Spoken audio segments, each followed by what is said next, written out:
So today we're going to be checking out the new update, Celestial Dawn, that comes out on June 20th.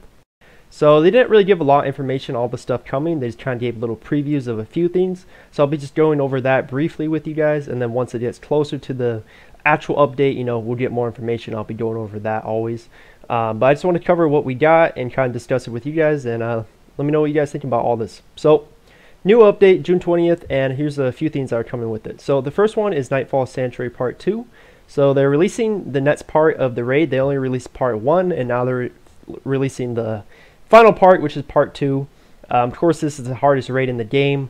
Honestly, it feels a little too soon because most guilds that I know haven't even got to do the raid, let alone actually complete part 1. And the ones that do complete part 1, from what I've seen, honestly, are barely clearing part 1. Like, they're barely clearing before their rage timer, or it takes multiple times to complete it because they wipe a lot. Obviously, maybe they're releasing part 2 just so you can practice the mechanics, and if they're doing that, that's fine, because why not just try it, even if you can't complete part 2. If you already finished part 1, you might as well just try out the mechanics, see how well you do, and just learn that. But if this is anything like Korea's version, then you're going to need the new bracelet from Sandstorm Temple. You're going to need the Peacekeeper ring, all the legendary accessories that come from part 1. You're going to need these to be able to have enough DPS to clear part 2. So unless they severely nerf this, I don't think they know people are going to actually be able to clear this part. I think they're just thinking, hey, let's release it, you guys can try out the mechanics, and then once you're geared up enough, then you can actually clear it. But who knows what they did? Maybe they nerfed it a lot and it's actually way easier than Korea's version. But I honestly highly doubt that, just because part 1 wasn't easy at all. It's actually pretty damn difficult. But honestly, it just seems a little rushed. I'm honestly feeling like they're doing this just so they can get us on page with Korea, so when they release Unreal Engine 4, we'll be all caught up and everything.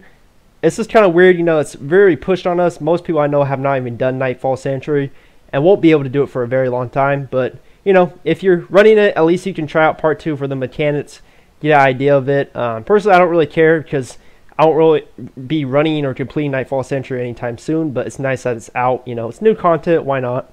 But, some people might be mad about that. It does feel like it's a little bit rushed, in my opinion. Overall, also another thing about that, if you think about, we had part 1 of Vortex Temple out with the Sora, and we had, Great Thrall and everything like that.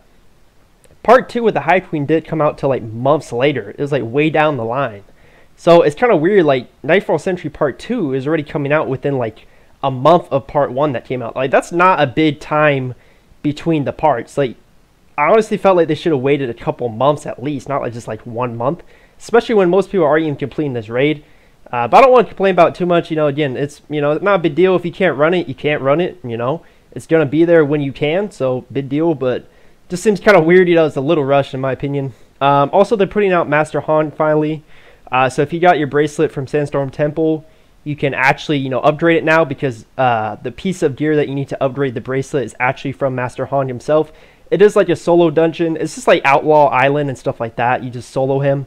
It's pretty powerful for what I've seen, but there's rankings and everything like that, how fast you can kill him. Seems pretty cool to me. Also, Jonathan did say that after you complete 100 runs, you can buy the Sandstorm Temple new bracelet from the vendor with helium cores. I wasn't sure if it was 250 helium cores or 300. I think it was 250. I could be wrong on that, but if your RNG is really bad and you haven't seen a bracelet, just run Sandstorm Temple 100 times and then you're guaranteed it, which is really nice because that bracelet is very, very powerful and definitely needed. Besides that, they're actually adding new legendary weapons, so these are the next tier stage. Obviously, these are going to be gated from Twilight Temple. You're going to need materials from there to upgrade it. So personally for me, I won't be getting to these anytime soon. I don't feel like most people would get to these unless you're like a real endgame whale. But overall, new paths, new weapons, everything like that. Besides that, we also have legendary accessory enhancements. So what happens with these are basically they're going to be dropped from hard mode and battlegrounds. So battlegrounds is 6v6, stuff like that. And what happens is when you get these dropped from like hard mode, you can actually use them to enhance your legendary accessories. So they're very similar to like enhancing your soul shields, where basically you can enhance them to have more critical damage, more critical. It isn't shown here if you can actually enhance other things like maybe more block or more additional damage. I don't know if there's going to be variations for that. All they show here is more critical damage and more critical. But basically, you can just apply this to, as shown in the picture, your tiger bracelet, and then it would give more critical. So overall, seems kind of interesting. It's just another way to upgrade your legendary accessories. And maybe it'll make hard mode actually relevant if it actually drops, like a decent amount from hard mode, and it doesn't have like a 1% drop rate or something dumb. Overall, seems like a lot of really good stuff, a lot of new gear. Honestly, for most people, most of this content is not something you're going to be able to really even do. Another thing I was kind of curious about, they didn't announce the legendary soul shields. I'm assuming those new ones from Twilight Temple are going to be released with this update.